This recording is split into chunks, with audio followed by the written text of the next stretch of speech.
I saw its eyes, shining white eyes, and it dove down underground.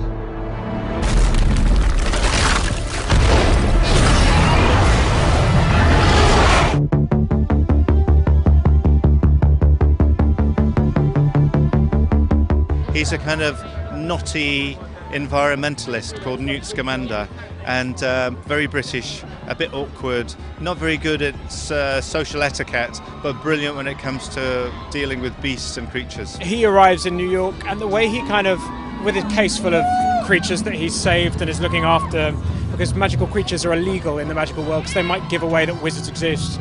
So he arrives in New York, and the way he kind of looks at New York is the way that perhaps Attenborough would look at an ant's nest or something. There's a kind of scrutiny and observation to it, and he's not particularly good with humans, but he's really wonderful with creatures, and he has a warm heart. It's Jo's world. She writes the most wonderful characters and the most wonderful scenes. She writes characters, outsiders that we all can relate to.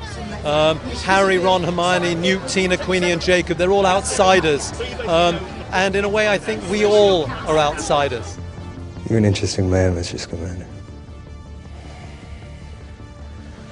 You were thrown out of Hogwarts for endangering human life. That was an accident. With a beast. Yet one of your teachers argued strongly against your expulsion. Now, what makes Albus Dumbledore so fond of you?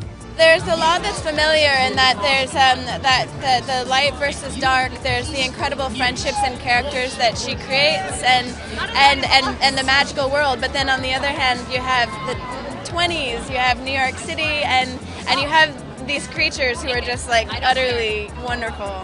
I think the thing I'm actually proudest of is a message that is essentially about tolerance and about what happens when you are fearful and why we should not live in fear and we shouldn't live in the shadows. We should be coming out and celebrating our differences.